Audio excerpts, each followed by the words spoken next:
가장 오랫동안 라인업을 유지하고 있는 이제 그 가장 강력한 서피스 프로인데요. 그 서피스 프로 9은 이제 이런 수식어를 갖고 있습니다. 가장 강력한 서피스 프로라는 수식어를 가지고 있고요. 그래서 투인원의 가장 그 핵심적이자 가장 표준적인 그 모델이라고 볼 수 있습니다. 이번 프로 9의 이제 좀 얘기를 좀 본격적으로 드리면요. 최대의 성능을 위한 투인원의 유연성을 좀 가졌다고 볼 수 있습니다. 그래서 프로용 그 시그니처 키보드를 연결해서 서피스 프로를 노트북으로 변환할 수가 있습니다. 기본적으로 노트북처럼 쓸 수도 있지만 뭐 태블릿처럼 쓰실 수도 있고 아니면 이제 그 스튜디오 모드로 해서 좀 더 크리에이티브에 가까운, 그러니까 노트북과 태블릿을 합쳐놓은 듯한 형태로 해서 마음껏 전환해서 쓸 수가 있습니다. 그리고 서피스 프로 8과 마찬가지로 서피스 슬림펜 2의 촉각 신호를 통해서 종이의 질감을 갖고 필기할 수 있는 감은 여전히 유지가 됩니다. 그리고 13점 엣지 투 엣지 픽셀 센스 디스플레이를 통해서 실제 같은 색상을 경험할 수 있는 것들도 여전히 유지가 됩니다. 그래서 이 픽셀 센스 그 디스플레이는 그 돌비 비전 IQ를 지원을 합니다. 그리고 서피스 프로 9은 시큐어드 코어 PC로 설계가 됐고요. 가장 민감한 데이터를 처리하는 업무에 가장 적합한 윈도우즈 11 디바이스입니다. 그리고 윈도우즈 11이 기본적으로 내장되어 있기 때문에 사용자의 앱이 마지막에 사용했던 것과 똑같은 똑같은 곳에 똑같이 뜨게 됩니다. 그래서 그 내 쓰는 그 책상의 그 데스크를 연상하게 하는 그런 이제 느낌들을 많이 받으실 수가 있습니다. 그리고 이번부터 좀 바뀐 거라고 하면요.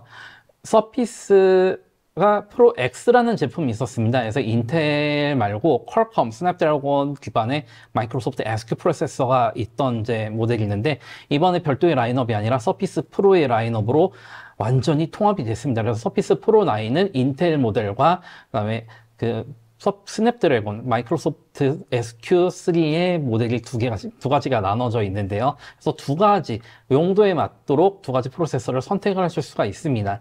그리고 당연히 공통적으로 터치와 펜, 그리고 휴대성, 그리고 긴 배터리를 지니고 있기 때문에 태블릿에서 그리고 그 노트북, 그리고 확장을 통해서 데스크탑의 경험들 세 가지를 모두 다 가지고 가실 수가 있습니다. 그래서 서피스 USB-C 포트를 통해서 디바이스를 충전하고 도킹을 이용해서 디스플레이 연결하고 이런 작업들을 하실 수가 있는 거죠. 그리고 인텔 버전에서는 썬더볼트 4와 USB 4.0을 지원하기 때문에 더 강력하고 더 많은 주변 기기를 연결을 하실 수가 있습니다. 그래서 그 이제 OG에 대해서 좀 이렇게 5G를 지원하는 최초의 또 서피스이기도 한데요. 이거는 아까 설명드렸던 마이크로소프트 SQ3에서만 지원되는 부분입니다. 마이크로소프트 SQ3 프로세서는요, 퀄컴 스냅드래곤 기반의 프로세서고요. 마이크로소프트와 퀄컴이 함께 협업을 한 제품입니다. 그래서 이번 SQ3 같은 경우는 기존의 SQ1, SQ2가 장착된 서피스 프로 X보다 80% 이상 빠르고요. 그리고 뉴럴 프로세싱 그 유닛이 내장돼 있기 때문에 이를 통해서 카메라나 사운드, 그리고 조금 더 그 프로그래밍 할 수 있다면 그 연산을 할 수 있는 더 많은 작업들을 할 수 있는 그런 기반들이 마련이 되어 있습니다. 그리고 5G 네트워크를 국내에서도 지원하는 5G 네트워크가 지금 내장이 되어 있는데요. 더 빠르고 더 안정적인 연결을 통해서 마이크로소프트 365에 접속한다든지 내 업무 포탈에 접속한다든지 언제 어디서나 이 디바이스는 항상 연결이 되어 있는 그 환경들을 구축하실 수가 있습니다. 그리고 SQ3 같은 경우가 19시간 동안 배터리 시간을 가지고 있기 때문에 올데이로 쓸 수 있는 그런 강점들을 가지고 있죠. 그리고 플루톤이라고 하는 마이크로소프트에서 만든 그 최고의 그 보안 아키텍처가 있는데 민감한 데이터를 이 스냅드래곤 기반의 마이크로소프트 SQ3가 직접 보호하고 처리하는 기능들을 가지고 있습니다. 뉴럴 프로세싱에 대한 좀 얘기를 좀 더 강력하게 좀 얘기를 하면요. 일단 사용자가 경험할 수 있는 거는 이 카메라와 그다음에 이 마이크 성능입니다. 그래서 가장 화상 통화할 때 나를 이렇게 포커싱해주는 이런 자동 오토 포커싱 기능과 오토 프레이밍, 내 눈에 맞춰서 내가 있는 그 주의 기능만 싹 셔터해주는 기능들, 그리고 내가 아무리 계속 얘기를 하고 옆에 만약 촌장님이 뭐 헤어드라이기를 계속해서 말린다 이랬을 때 내 목소리만 들어가는 그런 부분들이 이 뉴럴 프로세싱 엔진을 통해서 이루어지게 된다는 부분이죠. 그래서 아까도 설명드렸지만 조직과 업무에 맞는 서피스 프로 9을 선택하실 수가 있습니다. 그래서 고성능 작업이 필요하고 인텔 기반의 CPU가 완전히 필요한 환경이라고 하면 서피스 프로 9 그리고 현장에 구애받지 않는 그런 환경들, 그리고 이제 마이크로소프트 정말 그 뉴럴 프로세싱 엔진이라든지 아니면 좀 더 그 다양한 환경들을 원하는 그런 환경이라고 하면 그 서피스 프로 9 OG를 선택하실 수 있다라는 것들, 이런 두 가지 선택지를 제공을 하고 있습니다. 그래서 서피스 프로 9을 한 장으로 좀 설명을 드려야 될 것 같습니다. 그래서 그 태블릿의 다양성과 그 결합된 완벽한 성능의 노트북, 그리고 아니면 데스크톱 경험을 가지고 있는 그 소규모 워크스테이션이라고 할 수 있고요. 민감한 중요한 데이터를 보호할 수 있도록 설계된 시큐어드 코어 PC, 그리고 촉각 신호를 통해서 언제나 그 종이의 질감으로 그림을 그리거나 서명하실 수 있다는 것들, 그리고 퀄컴 그 마이크로소프트 SQ3 같은 경우는 더 길어진 배터리와 그다음에 뉴럴 프로세싱 유닛 기능들을 사용할 수 있다라는 것들, 뭐 이런 부분도 있습니다. 그리고 인텔 같은 경우는 인텔 이보 플랫폼을 통해서 12세대 그 i5, i7이 굉장히 강력해졌거든요. 그래서 모바일 워크스테이션 수준의 경험을, 그 성능들을 경험할 수 있다라는 것들, 그런 부분들을 한 장으로 설명드릴 수 있을 것 같습니다. 알겠습니다. 자, 서피스 프로 9이 말씀하셨던 그 10주년을 대표하는 또 제품이 아닐까 이런 생각이 듭니다. 가장 그 관련된 그 전통과 특징들을 고스란히 잘 간직하고 있는 제품이 아닐까라는 그러면서도 가장 네. 혁신을 계속 밟아왔던 제품이다 보니까 이 새로운 PC의 앞으로의 10년의 그런 이제 이정표를 제시한 모델이 아닐까 싶습니다. 알겠습니다. 이제 슬라이드를 통해서 개략적인 내용을 살펴봤다고 하면 실제 제품을 보고 리뷰를 한번 가져보도록 하죠. 네, 서피스 프로 9의 기본적인 스타일. 네, 역시나 서피스 프로기 때문에 그 투인원의 모습들을 갖추고 있다고 보시면 될 것 같습니다. 그리고 디스플레이는요, 서피스 프로 8과 마찬가지 13인치 엣지 투 엣지 돌비 비전 IQ 대응을 하는 픽셀 센스 플로우 디스플레이고요. 당연히 그 10손가락의 포인트와 그다음에 서피스 펜을 지원하는 디스플레이입니다. 그리고 144Hz의 주사율을 지원하기 때문에 그 좀 더 부드러운 화면들과 그리고 이 펜 경험들을 같이 가지고 가실 수 있습니다. 서피스 프로용 키보드하고 슬림 펜 2는요, 그 부착과 제거가 손쉽다는 부분들을, 펜은 당연히 안쪽에 마련이 되어 있고, 제가 지금 편의상 펜을 따로 뜯어왔습니다. 그래서 그 충전과 그 보관이 아주 쉽다라는 것들 다시 한번 강조를 드리고요. 그리고 촉감 센서를 지원하기 때문에 종이의 질감으로 서명이나 필기, 그리고 사진 편집들을 진행을 하실 수가 있습니다. 그리고 키보드 타원감은 당연히 일반적인 노트북과 다를 바가 없다라는 것을 다시 한번 강조를 드리고 싶습니다. 카메라는 그 윈도우즈 헬로 안면 인식 대응 그 풀 HD 지원 전면 카메라가 있고요. 후면에는 그 4K 촬영이 가능한 그 후면 카메라가 그 설치가 되어 있습니다. 그리고 앞면에 듀얼 서피스 스튜디오 마이크가 내장되어 있는데요. 서피스 랩탑 5와 다른 점은요, 이 예전에 설명드렸던 서피스 랩탑 스튜디오에 있는 보이스 선명도 기능이 이 서피스 프로 9의 인텔 버전에 포함이 되어 있습니다. 그래서 내 목소리를 정확하게 잡는다라는 거를 다시 한번 강조를 드리고 싶은데요. 지금 이 화면이 지금 여기 있는 거는 5G 마이크로소프트 SQ3 모델입니다. 여기서 보이스 선명도는 누가 관리하느냐? 그 AP에 있는 그 SQ3에 있는 뉴럴 프로세싱 엔진이 개입하기 때문에 더 정확하게 내 목소리만 캐치해서 상대방에게 전달을 한다라는 거 기억을 해주셨으면 좋겠습니다. 기본적으로 포트 위치가 서피스 프로 8에 대해서 좀 바뀐 부분이 있습니다. 해서 본체 우측에는 전통적인 서피스 커넥터가 내장이 되어 있고요. 그리고 본체를 좀 돌려서 다시 한 바퀴를 돌겠습니다. 본체 왼쪽에는요, 그 USB-C 포트가 마련이 되어 있습니다. 그래서 이 부분은 USB 뭐 PD 충전이라든지 그다음에 그 디스플레이 오버 USB-C를 전하기 때문에 뭐 매장 모니터를 물린다든지 아니면 뭐 별도의 디스플레이 물린다든지 아니면 USB-C 독을 물린다든지 이러한 형태로 확장하실 수가 있고요. 인텔 버전에서는 USB 4.0과 썬더볼트 4를 지원하기 때문에 그 썬더볼트 4 독을 통해서 더 많은 확장을 가지고 가실 수가 있습니다. 그래서 그 확장성에 대해서도 인텔과 SQ3가 좀 다르긴 합니다만은 위치는 똑같습니다. 그리고 확장이나 그 유지보수 부분에 대해서 한 번 더 설명을 드려야 될 것 같습니다. 슬롯이 마련이 되는데 SQ3 같은 경우는 유심이 있기 때문에 유심 부분들도 함께 마련이 되어 있습니다. 이 핀을 통해서 꺼내 보도록 하겠습니다. 꺼낸다면 SSD와 마이크로 유심 그 슬롯이 포함이 되어 있고요. 그 LTE나 OG 서비스에 가입하신 다음에 그 여기다가 UC를 넣으시면 통신이 작동하게 됩니다. 그리고 만약 SSD를 수리하셔야 된다라고 했을 때 이 슬롯을 사용하실 수가 있는데요. 그 궁금하신 점이 있으실 것 같습니다. 그러면 이거를 아무 SSD나 바꿀 수 있느냐라는 부분이 있는데요. 그렇지 않습니다. 그래서 서피스 옵션으로 나온 서비스 파츠만 교체하시는 것이 그 맞고요.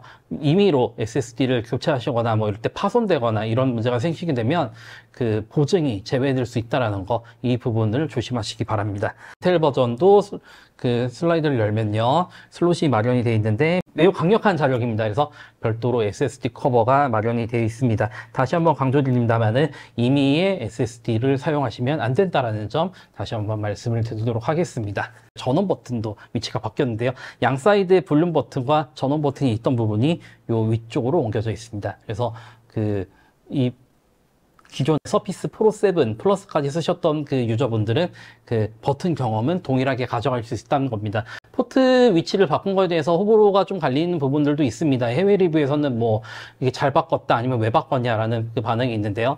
기본적으로 포트 위치를 서피스 랩탑과 동일하게 맞춤으로써 기본적으로 책상의 사용성조차도 동일하게 맞췄다, 이렇게 보시면 좋을 것 같습니다. 알겠습니다. 서피스 프로 9에 대한 외관에 관련된 설명들 빠르게 봤다고 하면 이제 내부를 한번 살펴보면 좋겠습니다. 내부에 대한 이야기 한번 시작해 보시죠. 네. 서피스 프로 9의 그 내부적인 그 변화들과 그다음에 새로운 모습들을 좀 보여드려야 될 것 같습니다. 네. 그래서 지금 서피스 프로 9이 인텔 버전과 그리고 OG 마이크로소프트 SQ3 버전 두 가지가 한 번에 제공되기 때문에 두 개를 그 공통적으로 설명을 드려야 될 것 같습니다. 일단 같은 부분은 윈도우즈 11 프로가 장착되어 있다는 거고요. 이건 비즈니스용 모델에만 들어가는 부분입니다. 그리고 2022년 하반기 버전이 기본으로 포함이 되어 있고요. CPU를 보시게 되면요, 그 인텔 버전에는 12세대 그 인텔 코어 i7이 들어가 있고, 그다음에 SQ3 OG는 마이크로소프트 SQ3가 들어가 있습니다. 그래서 그 8코어가 SQ3는 8코어가 들어가고요. 인텔 같은 경우는 2개의 퍼포먼스 코어 그리고 8개의 2코어가 들어가기 때문에 10개 코어, 12개 스레드가 제공이 됩니다. 당연히 비즈니스용과 일반 사용자용의 그 CPU는 차이가 있습니다. 두 플랫폼 모두 윈도우즈 11에 맞춰진 프로세서고요. 인텔 플랫폼 같은 경우는 당연히 인텔 이보 인증을 받은 제품입니다.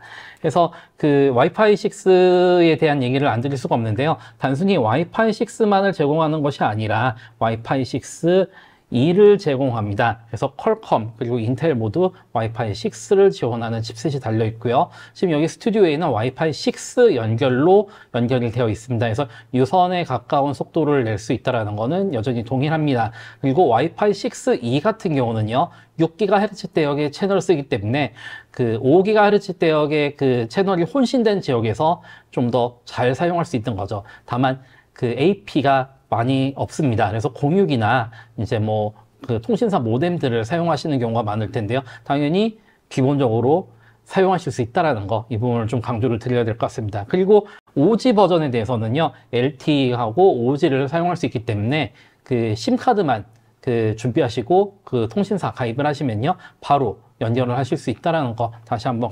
드려야 될 것 같습니다. 서피스 프로 9에는요, 전통적인 서피스 프로의 그 특징과 마찬가지지만 서피스 펜과 10포인트 터치를 당연히 지원을 합니다. 그리고 서피스 프로 9은 그 마이크로소프트 G6 프로세서가 그 디스플레이에 장착되어 있기 때문에 종이 질감의 그 필기감을 가질 수 있는데요. 가장 크게 경험하실 수 있는 걸로는 마이크로소프트 화이트보드가 있겠죠. 화이트보드를 통해서 내가 필요한 부분들에 대해서 줄을 치거나 동그라미를 그리거나 아니면 지울 때 내가 종이에 쓰고 지우는 질감 그대로를 그 펜에서 터치백을 봐주실 수 있습니다.